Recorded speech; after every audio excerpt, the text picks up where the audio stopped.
Muito boa noite a todos. Gostaria de convidá-los a abrir comigo a palavra de Deus no livro de Filipenses, no capítulo 2.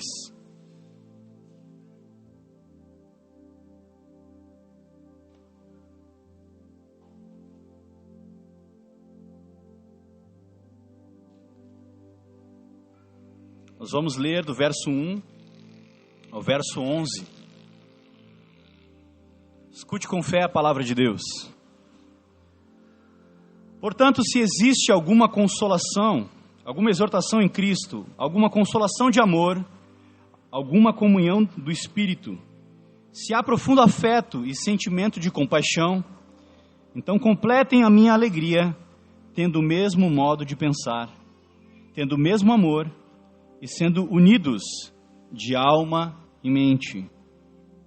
Não façam nada por interesse pessoal ou vaidade, mas por humildade, cada um considerando os outros superiores a si mesmo, não tendo em vista somente os seus próprios interesses, mas também os dos outros.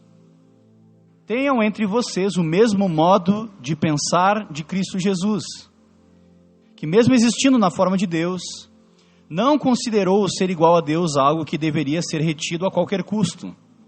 Pelo contrário, ele se esvaziou, assumindo a forma de servo, tornando-se semelhante aos seres humanos. E reconhecido em figura humana, ele se humilhou, tornando-se obediente até a morte e morte de cruz. Por isso também Deus o exaltou sobremaneira e lhe deu o nome que está acima de todo nome, para que ao nome de Jesus se dobre todo joelho, nos céus, na terra e debaixo da terra, e toda língua confesse que Jesus Cristo é o Senhor, para a glória de Deus Pai.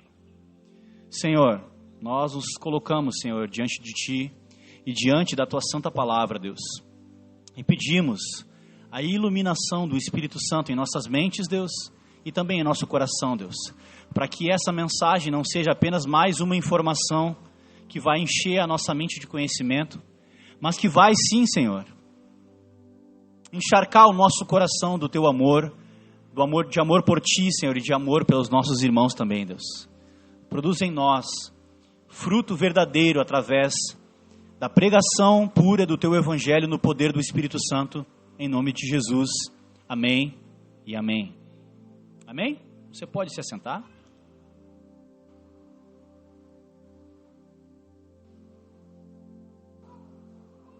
Um copo de cafezinho aqui, que está vazio. Se alguém quiser encher para mim, eu vou agradecer. Pode ser de café, de água, do que quiser. Obrigado. Gostei da ideia do café. Não é ruim.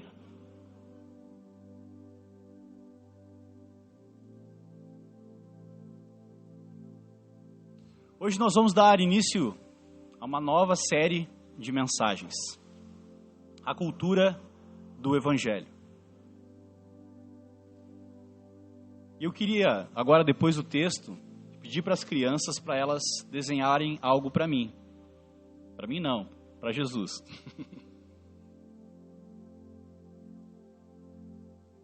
Eu queria que vocês desenhassem, de alguma maneira, Jesus se tornando homem. Muito obrigado. Porque ele era Deus, ele é Deus, mas ele se esvaziou e se tornou humano. Será que vocês conseguem desenhar isso? Consegue, né? Então, depois no final a gente vai ver os desenhos. Tá bom? Estão liberados.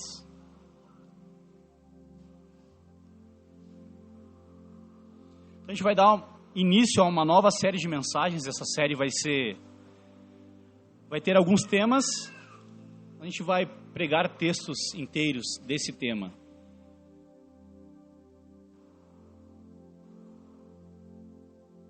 O Evangelho é a mensagem da salvação.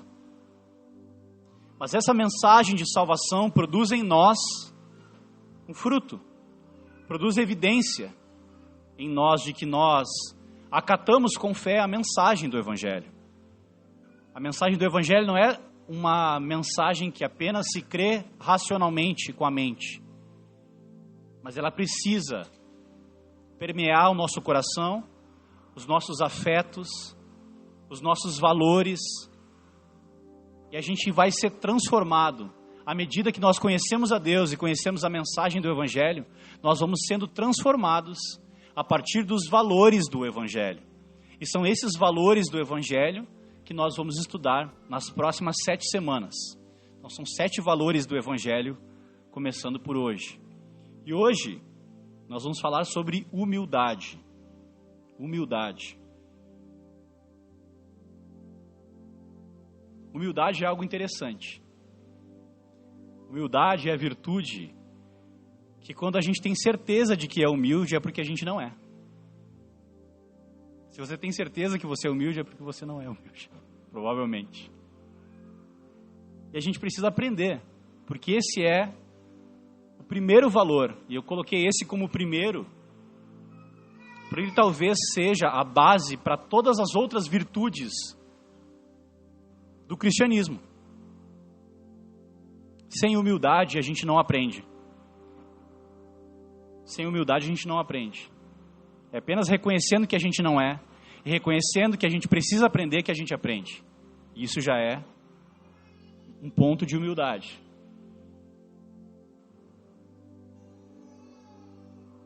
Então, só para fazer uma introdução, humildade é uma palavra, é uma expressão, é uma virtude genuinamente cristã.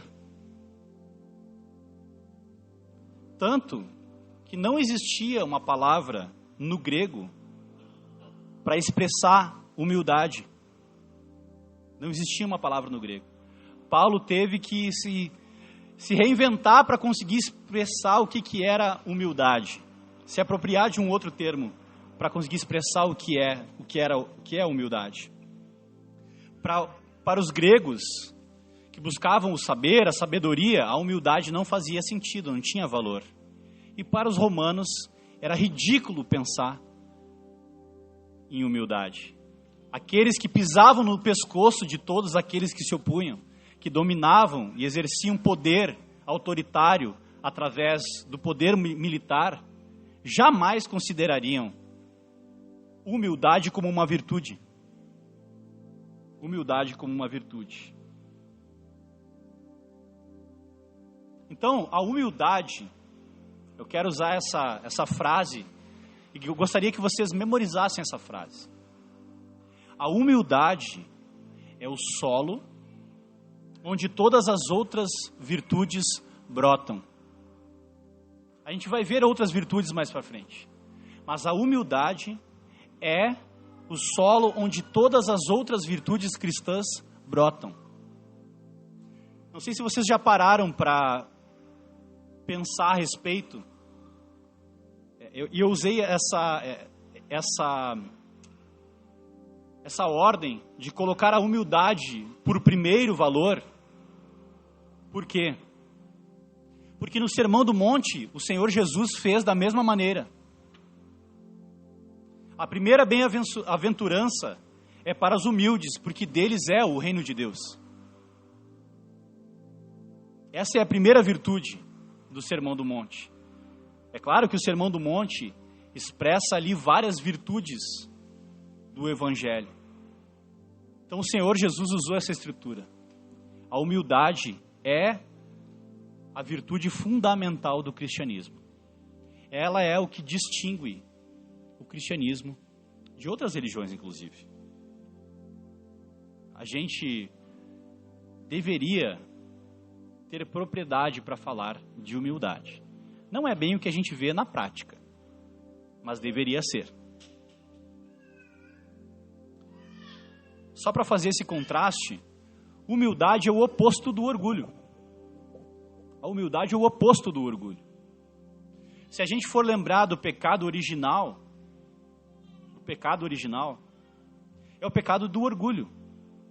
Porque quando Adão e Eva comem do fruto, eles estão dizendo que eles, criaturas de Deus, não precisam do Deus criador e sustentador de todas as coisas. Então é uma atitude de orgulho. E a humildade é o oposto do orgulho. pecado de nossos pais.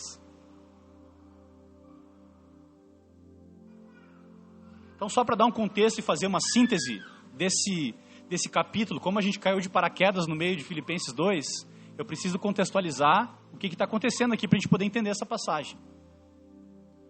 Paulo já tinha plantado essa igreja na cidade de Filipos há 10 anos. Ele tinha ido para sua viagem missionária, ele estava preso em Roma, numa prisão domiciliar, e ele recebe uma oferta da igreja de Filipos através de Epafrodito, que vai até ele entregar essa oferta. E Epafrodito, além de levar uma oferta para o sustento de Paulo na prisão, ele diz que tem algumas coisinhas acontecendo lá na igreja de Filipos que precisam ser consertadas. E a partir disso, dessas informações, então no capítulo 1, Paulo agradece a parceria que a igreja de Filipos tem com ele no Evangelho, se alegra de ter recebido essa oferta, e no capítulo 2 começa a discorrer o tema e a acertar as coisas doutrinariamente na igreja. Então Paulo, identificando que o orgulho e a vaidade atrapalham o progresso do Evangelho, atrapalham a igreja de Jesus, ele começa a escrever sobre humildade. Então, só para a gente pensar, queria fazer esse exercício com vocês. Quantas pessoas são necessárias para que a sua vida aconteça normalmente? Algumas pessoas vieram de Uber até aqui. Então, uma pessoa dirigiu para você vir até a casa de Deus hoje. Mais uma outra pessoa diferente talvez tenha que voltar. Na sua casa tem luz elétrica. Para que haja luz elétrica na sua casa, inúmeras pessoas trabalham para que isso aconteça. Para ter água na sua casa, inúmeras pessoas estão envolvidas para que isso aconteça. Para que você tenha um lugar onde comprar a sua comida, tem que ter uma pessoa para atender, tem que ter uma pessoa para plantar, outra pessoa para revender, para colocar aqueles produtos disponíveis. Então, olha a quantidade de gente que está envolvida diretamente na sua existência. Você já parou para pensar nisso alguma vez? Será que existe a possibilidade de alguém ser totalmente autossuficiente? Totalmente. Até existe essa possibilidade. Se você morar numa ilha deserta, onde você pega a água, né, do rio e você mora sozinho, tipo um náufrago assim. Mas se não, se você mora numa metrópole tipo Porto Alegre ou numa outra cidade, a sua vida está interligada, está conectada e depende, inclusive, de que tudo isso aconteça diariamente. Que chegue luz na sua casa, que chegue internet, água, que tenha um supermercado aberto para você comprar alimento, tenha ou ônibus, ou Uber, enfim, para você se deslocar. A nossa vida depende de muitas pessoas. E para que a gente possa viver em harmonia, os nossos relacionamentos dependem de que a gente reconheça que precisa uns dos outros. Então, o primeiro ponto é esse. Nós precisamos reconhecer de que nós não somos autossuficientes. Nós não somos autossuficientes. Nós precisamos uns dos outros. Eu estava pensando, né? Hoje em dia está na moda ser desigrejado, né? Está na moda ser desigrejado. Afinal, o argumento do desigrejado é que ele não precisa se reunir como igreja com outras pessoas. Esse é o argumento, pelo menos, né? Mas até o desigrejado, que não vem aqui estar com a gente, muito provavelmente, ele está assistindo ao streaming lá de uma igreja que está reunida, que está louvando a Deus, que tem uma banda, que tem um pastor que está pregando para ele escutar essa pregação. Então, ele, mesmo na casa dele, assistindo um culto online, entre aspas, ele ainda depende da transmissão de pessoas que se organizaram e fizeram esse culto acontecer. Parou para pensar nisso? Aí a pessoa vira e bate no peito e fala assim, eu não preciso de igreja. Precisa sim, precisa até para assistir. Precisa até para assistir.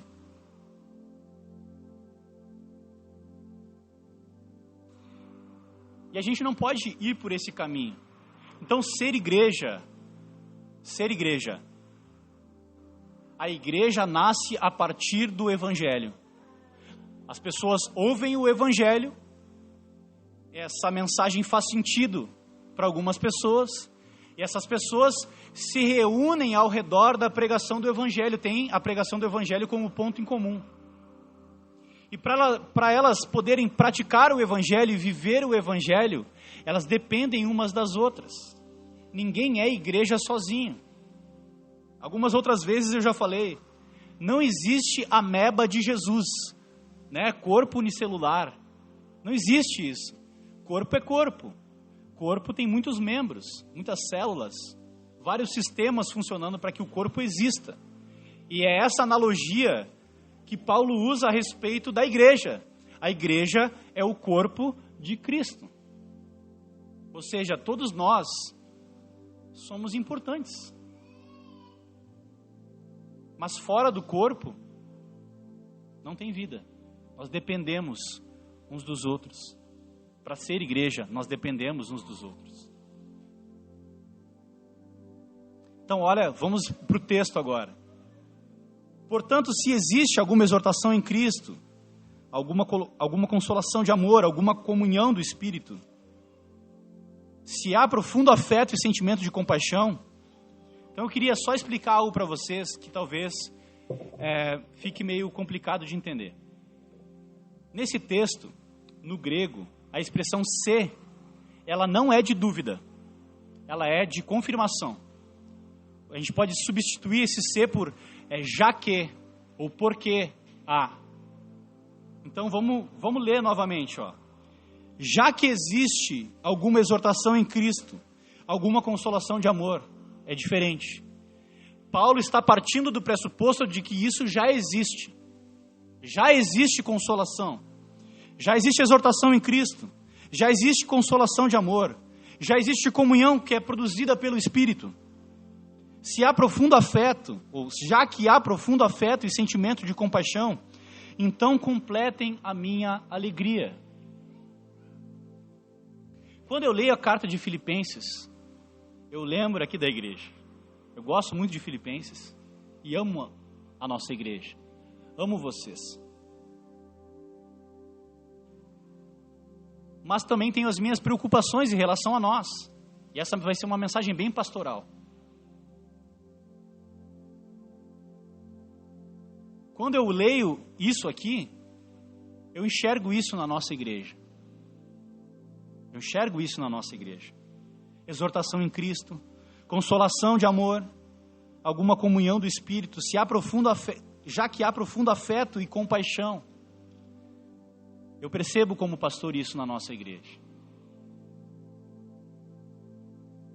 Então completem a minha alegria. Ou seja, Paulo amava os filipenses e Paulo se alegrava com aquilo que Deus havia feito na cidade de Filipos. Mas ele sabia que a igreja estava sendo atacada,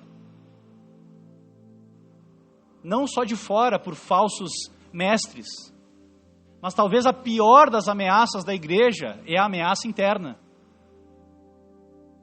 E é isso que Paulo está tratando.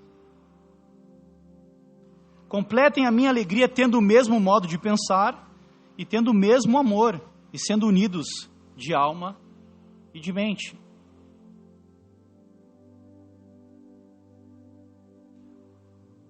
Olha esse jogo de palavras. Tendo o mesmo modo de pensar e sendo unidos de mente. Tendo o mesmo amor e sendo unidos de alma. Emoção e razão. Nós temos afetos, nós gostamos, amamos uns aos outros. Mas tem algo que nos une também, que é a boa doutrina, é a doutrina do Evangelho.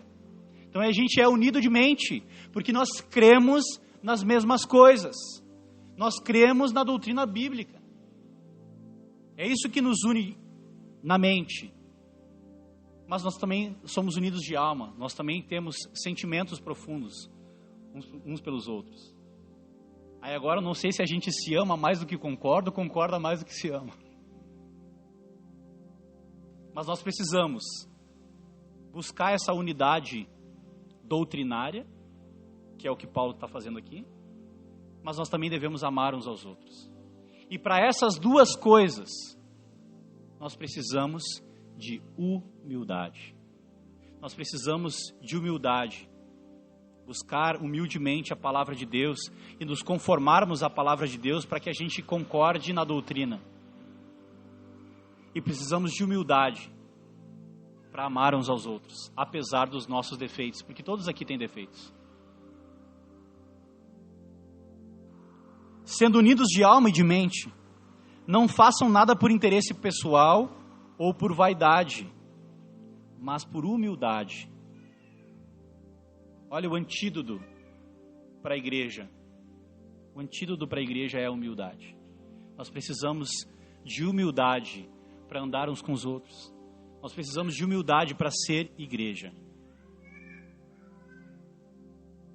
A gente tem tido uma experiência muito enriquecedora nos grupos.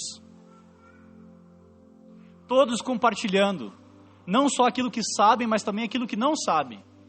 Uma das coisas mais legais do método que a gente usa no nosso grupo é que ter dúvida é ok. A gente não está lá para provar quem sabe mais a respeito daquele texto que foi lido. Ter dúvida é ok. Ter dúvida e manifestar essa dúvida num grupo de pessoas que faz parte da mesma igreja é sinal de humildade. Abrir o coração e pedir oração num grupo, seja lá pelo que for, a respeito da sua vida, é sinal de humildade. Então a gente está nos grupos praticando aquilo que a gente aprende aqui no púlpito. Amém? Aqui, logo em seguida, vem uma das frases talvez mais difíceis do cristianismo. Cada um considerando os outros superiores a si mesmo. Ah, vamos combinar, né? Ô, coisinha difícil, né? Considerar o outro superior a mim, igual até tudo bem, olhe lá. Agora superior, como é que faz isso? Porque não é natural do homem fazer isso. Não é natural. Ou vamos dizer que é natural as pessoas considerarem os outros superiores a si mesmas. Eu tenho para mim que até a pessoa que tem baixa autoestima, ela quer ser reconhecida pela pessoa que tem mais baixa autoestima. Tá ligado? A pessoa tem baixa autoestima. Ela precisa ser notada por ter baixa autoestima para, né, ser a pessoa que tem mais baixa autoestima. Às vezes.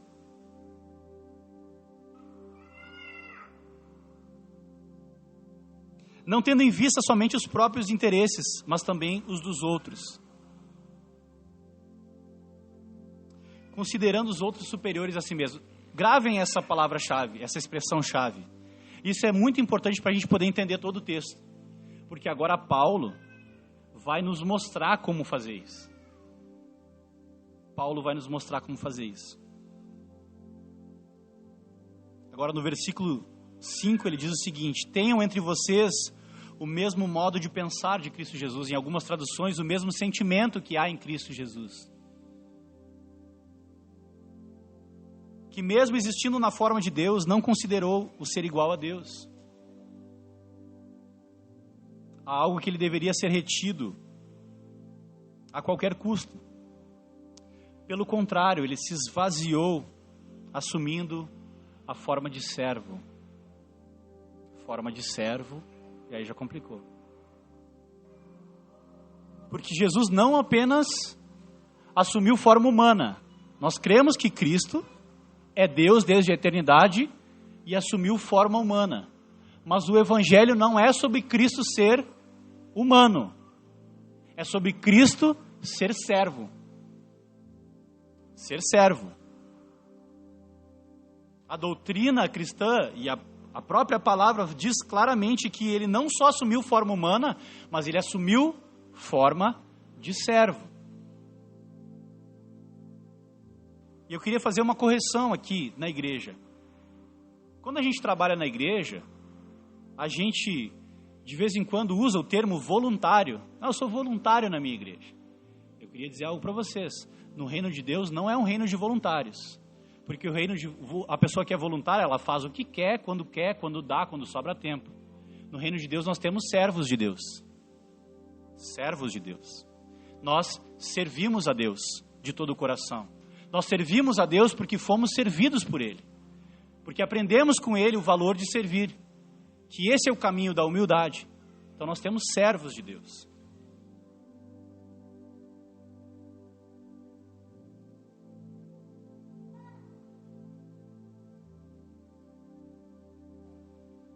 Assumindo a forma de servo.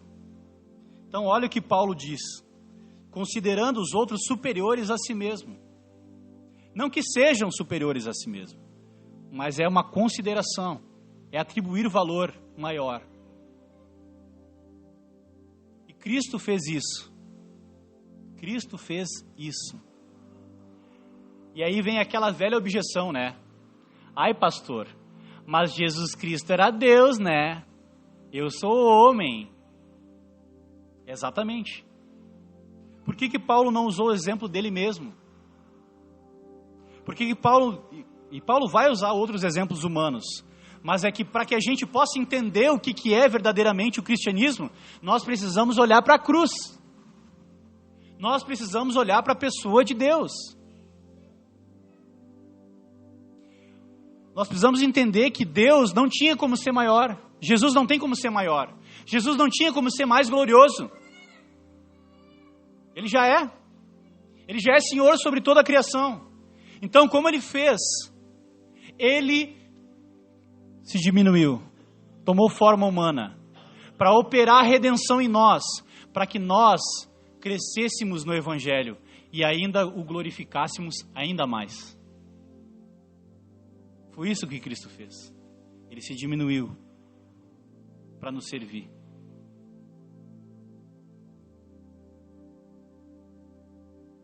Humildade não é pensar menos de si mesmo. Humildade é pensar menos em si mesmo. Vou repetir. Humildade não é pensar menos de si mesmo. É pensar menos em si mesmo. Em si mesmo. É começar a considerar os outros, a não ter em vista somente os seus próprios interesses, mas os interesses dos outros.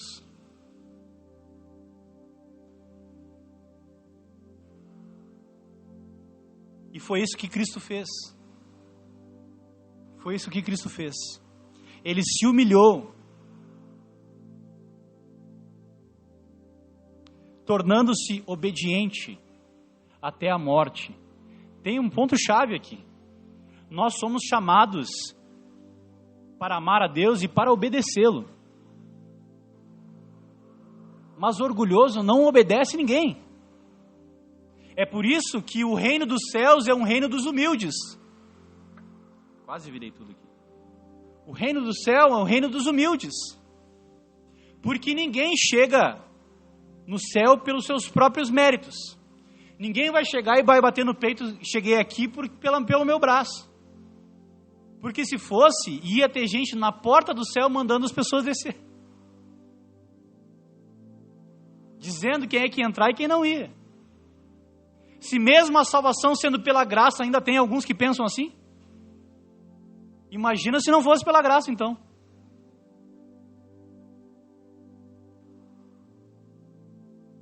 Tornando-se obediente.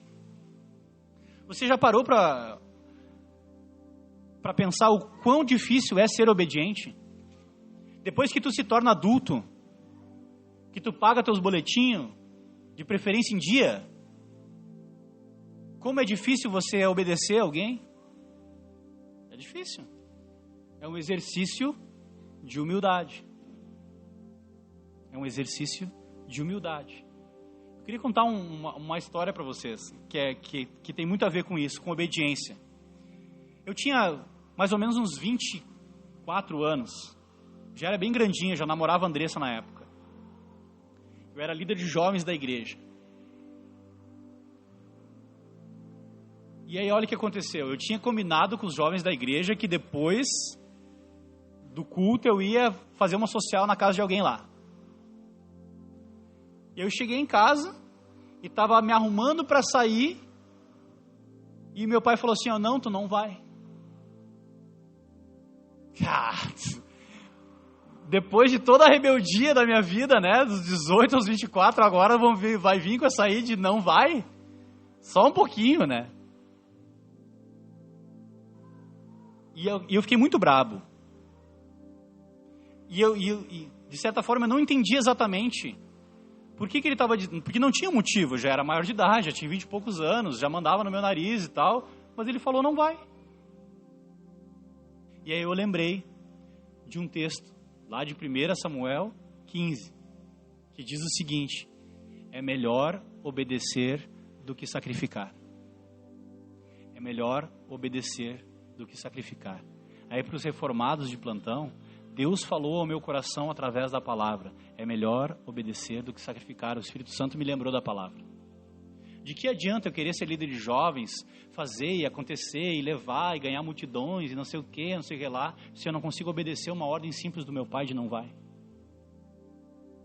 Então, obediência só é possível a partir da humildade.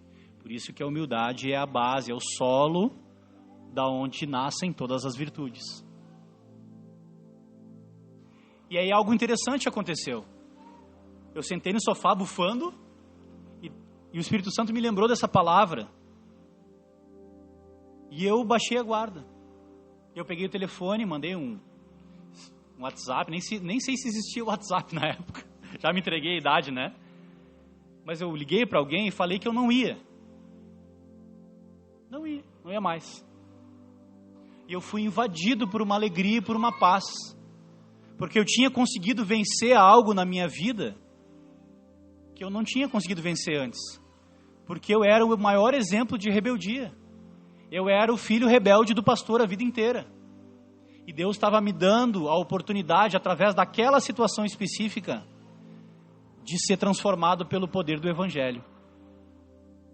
E aí as lágrimas vieram e Deus falou comigo. Meu coração se encheu de alegria e de paz. Eu entendi o Evangelho. Entendi e consegui praticar. E essa foi uma experiência marcante na minha vida. Uma das poucas vezes que Deus falou claramente assim comigo. E eu lembrei disso agora. Não estava no esboço.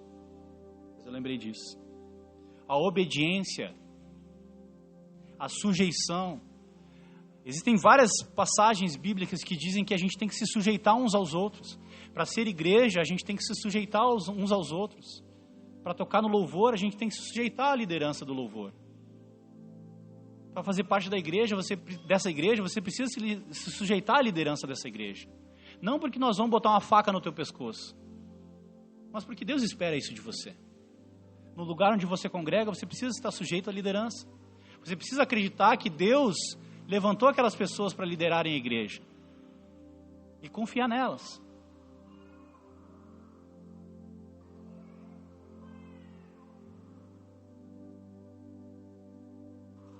Humildade é reconhecer que nenhum ser humano é autossuficiente. Todos nós precisamos uns dos outros.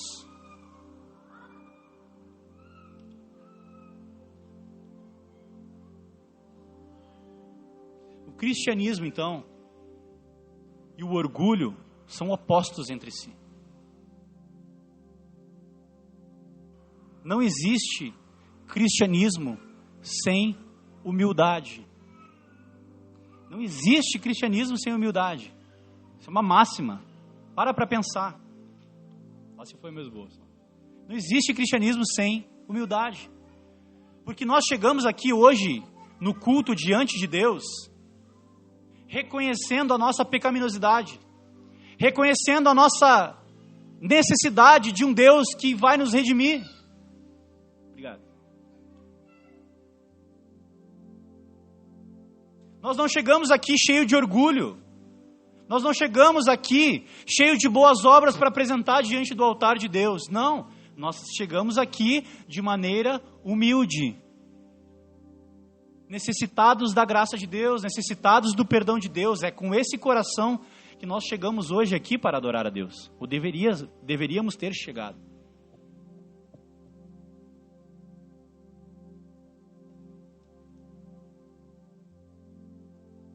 Bem-aventurados os humildes, porque deles é o reino de Deus.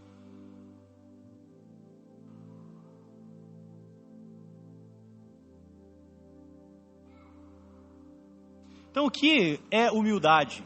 Vamos tentar dar uma definição boa para você ficar na sua cabeça. O que é humildade? Nessa semana, eu olhei alguns vídeos de alguns filósofos falando sobre humildade e achei umas coisas bem legais. Mas acho que o Evangelho, tenho certeza, o Evangelho nos dá uma definição de humildade mais elevada. Então, no pensamento do mundo, primeiro que não está muito em voga ser humilde, né? Humildade não é uma virtude super louvável. Acho até que o humilde é aquela pessoa que não incomoda ninguém, né? Porque ele não quer ser mais que ninguém. Obrigado.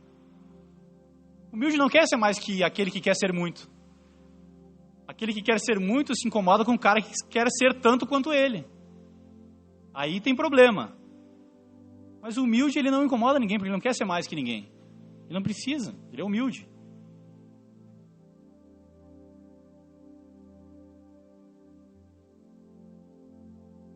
Então, humildade é uma visão acurada de si mesmo, uma visão real de si mesmo, a partir da santidade de Deus e da grandeza de Deus e em relação à nossa pequenez e à nossa pecaminosidade. Isso é humildade. Essa definição foi dada pelo C.J. Mahaney no seu livro Humildade. Não me lembro o editor. Então, humildade é isso. Nós chegamos diante de Deus. Por que a gente leu o Salmo no início? Para revelar a grandeza de Deus. Nós estamos diante de um Deus santo, de um Deus grandioso.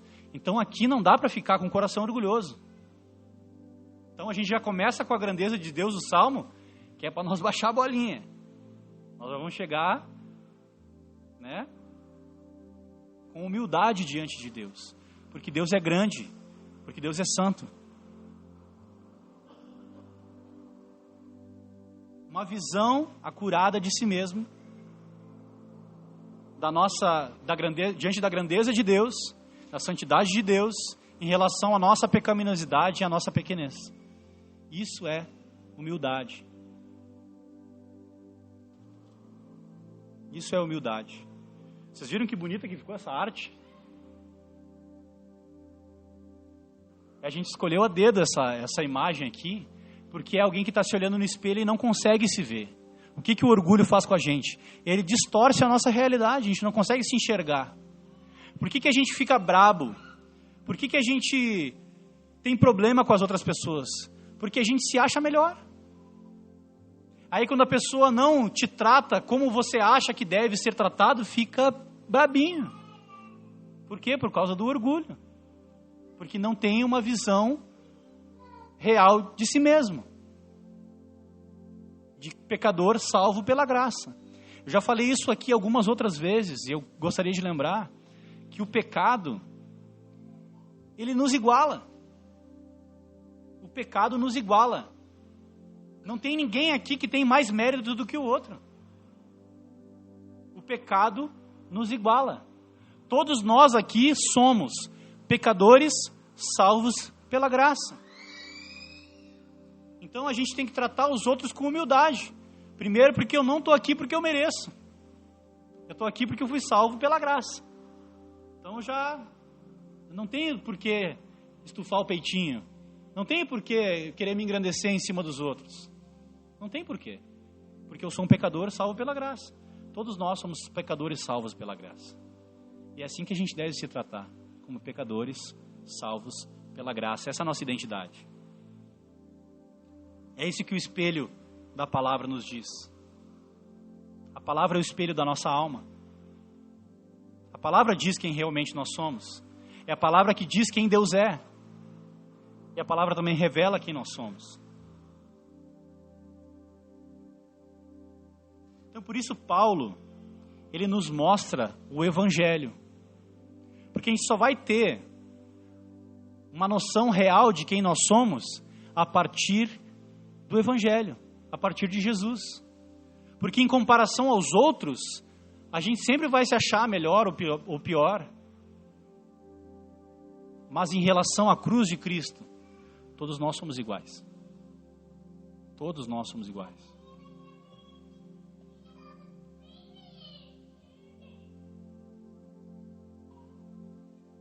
João Calvino tem uma frase muito interessante, que ele diz o seguinte: na mente de cada orgulhoso tem um rei reivindicando tudo para si.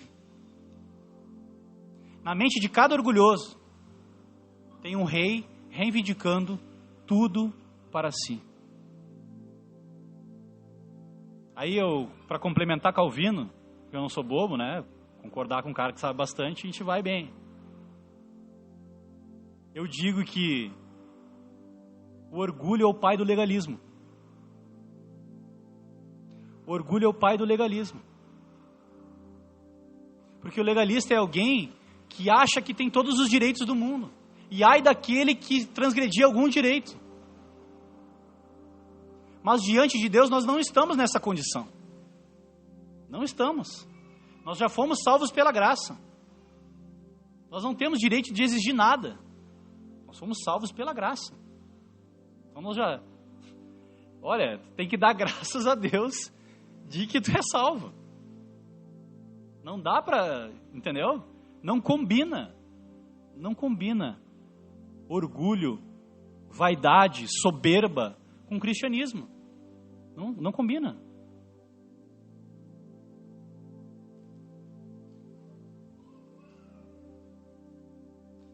Então eu queria fazer agora algumas aplicações desse texto que a gente acabou de ler. Humildade nos torna semelhantes a Cristo. A humildade é a virtude que nos torna verdadeiramente cristãos. Alguns acham que é generosidade. Alguns acham que é conhecimento teológico. Mas a verdadeira virtude que nos torna mais semelhante a Cristo é a humildade. E é dela que brotam todas as outras.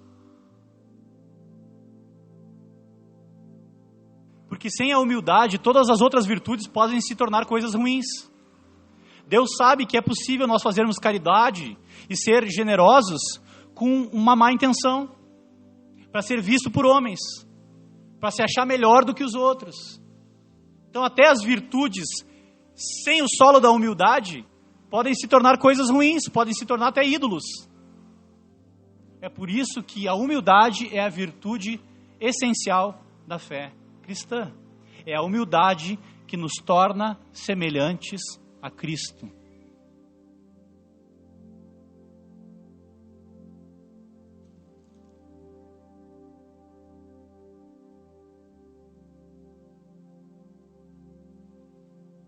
A humildade transforma os nossos relacionamentos. Em qualquer âmbito. Na igreja, no trabalho, na família, em todos os âmbitos. Nós precisamos uns dos outros. É por isso que amizade, que comunhão, são coisas que são inegociáveis para o cristão. Cristãos têm que ter amigos. Pode não ter muitos amigos, mas tem que ter algum amigo. Por quê? Porque é um exercício de humildade ter amigos. É um exercício de humildade tu pegar e mandar um WhatsApp. E aí, meu, beleza? Eu tô com saudade. Eu tô querendo te ver. Eu gosto de conversar contigo. Mesmo que seja para falar de bobagem, de futebol, a tua companhia para mim é importante. Isso é fruto de humildade. É reconhecer que precisa. Na família,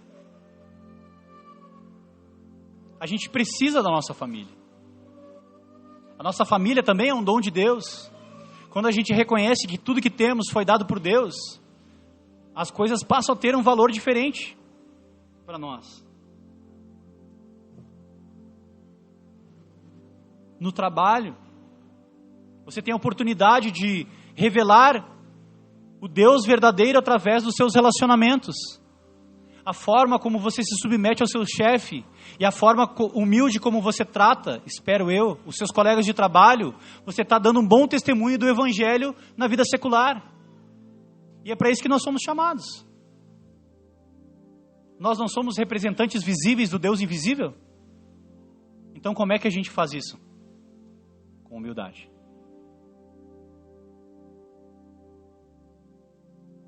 A humildade também nos possibilita a obediência. Nos possibilita praticar aquilo que é comum no Novo Testamento, Paulo afirmar: sujeitai-vos uns aos outros. Só a humildade possibilita a obediência. E aí tu vai perguntar: para que obedecer? Eu tenho que obedecer? Então o cristão é chamado também a se sujeitar uns aos outros. Aqui a gente iniciou um processo profundo de discipulado na igreja. E discipulado é isso. Discipulado é humildade. Discipulado é abrir a vida e permitir que o irmão diga o que você está fazendo de errado e te dar orientações a respeito da sua vida baseado na palavra de Deus. E para isso é necessário humildade. O orgulhoso jamais se entrega para o discipulado. O orgulhoso jamais se entrega para o discipulado. Agora, o humilde se entrega para o discipulado. O orgulhoso não tem ninguém bom o suficiente para discipulá-lo nessa igreja. Nem se o Augusto Nicodemos fosse pastor dessa igreja, o orgulhoso ia... Não, se for o pastor Augusto Nicodemos, até eu aceito o discipulado. É orgulhoso. Quando, na verdade, nós podemos aprender uns com os outros todos os dias.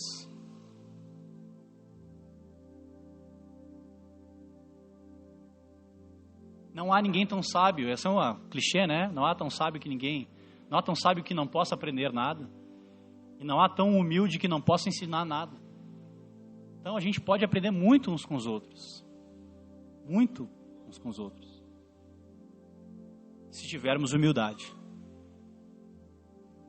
E a humildade é necessária para a nossa igreja. Você deseja que essa igreja cresça? Você deseja que essa igreja cresça? Sério mesmo, você deseja que essa igreja cresça? Que mais pessoas sejam salvas para a glória de Deus? Então nós precisamos crescer em humildade. Porque quando uma pessoa subir aquela escada e ver um monte de gente arrogante, falando mal umas das outras, a gente vai envergonhar o evangelho e a pessoa não vai ser salva. E a gente hoje precisa escolher qual é o caminho que nós vamos seguir daqui para frente.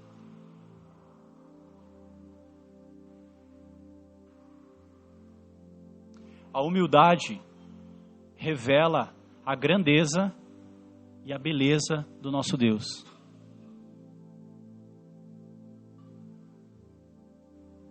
O orgulhoso é alguém que acha que já é grande e para crescer mais ainda tem que diminuir os outros. A única maneira de uma pessoa que não cresce crescer é diminuir os outros. É isso que o orgulhoso faz. Agora o humilde reconhece que é pequeno, aprende com os outros e aí então cresce. É diferente. É diferente. Nós precisamos reconhecer que todos temos para aprender. E podemos aprender uns com os outros. Nós cremos que a palavra de Deus é infalível e inerrante? Cremos? Pois na palavra de Deus diz que Deus dá dons à igreja. Deus distribui ricamente os dons. E aliás, Deus não dá todos os dons para uma pessoa só. Olha que incrível. Ou seja, nós nos complementamos. Nós nos enriquecemos uns aos outros na multiplicidade dos nossos dons. E foi Deus que decretou que fosse assim. Nós só precisamos de humildade para reconhecer esses dons, para usufruir desses dons que estão distribuídos na igreja. Amém? E por último, e não menos importante, a humildade produz adoração. Nós, como igreja, desejamos que o nosso Deus, o único e verdadeiro Deus, seja adorado na Cidade Baixa, em Porto Alegre, no Brasil. Desejamos que o nosso Deus seja adorado. E como que nós vamos produzir adoração para o nosso Deus? Através da humildade. E ele se humilhou, tornando-se obediente até a morte de cruz. Olha o exemplo de Cristo.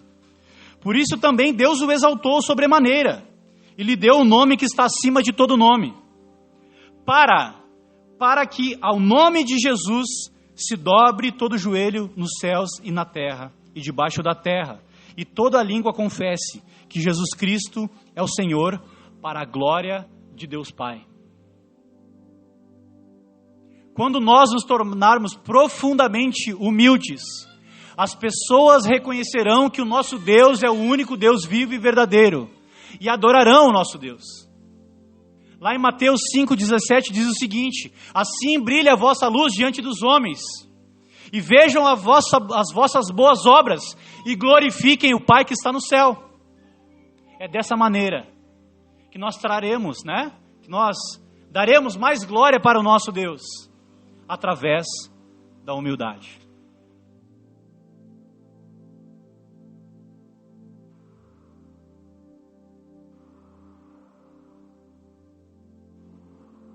Mas eu queria te convidar mais uma vez, agora no final dessa mensagem, a lembrar da cruz de Cristo, a lembrar da humilhação, da entrega do nosso Senhor Jesus, que é Deus desde a eternidade, se esvaziou, se tornou em forma humana, se tornou forma humana, por amor. Foi por amor que ele fez isso. Porque ele achou que os eleitos valiam alguma coisa.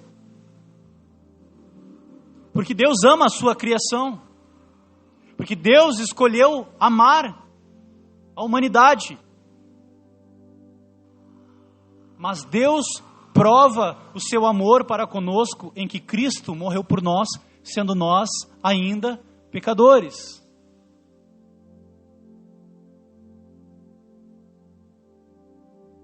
Isso precisa transformar o nosso coração. Isso precisa transformar a nossa vida. E esse valor da humildade, se essa semente de hoje cair nos nossos corações e germinar no solo da humildade, nós veremos o nosso Deus ser glorificado. Nós veremos pessoas sendo salvas. Nós veremos relacionamento de amizade entre os irmãos. Nós veremos muitas coisas. Mas nós precisamos começar pela humildade. Sem humildade, todas as outras virtudes podem se tornar vaidades. Anota essa frase, você pode postar no Twitter. Sem humildade, todas as outras virtudes podem se tornar vaidades. É por isso que a gente está começando com humildade. Porque o nosso Senhor Jesus, o exemplo supremo de humildade, também começou lá no Sermão do Monte, com humildade. Diante dessa palavra, o que você vai levar para si? O que você vai fazer a partir disso? Porque eu não saí da minha casa hoje para dar um discurso bonito e teológico sobre humildade, para que você saiba mais sobre humildade. Ah, que legal, agora sei tudo sobre humildade. Não. Deus deseja que nós nos pareçamos cada vez mais com o nosso Senhor Jesus. O primeiro fruto que Ele quer gerar aqui na nossa igreja é um coração humilde. Eu preciso de vocês. Vocês também precisam de mim. Eu sei que eu não sou uma pessoa muito fácil, mas vocês precisam de mim também. Nós precisamos uns dos outros para ser igreja. Não existe pastor sem ovelha.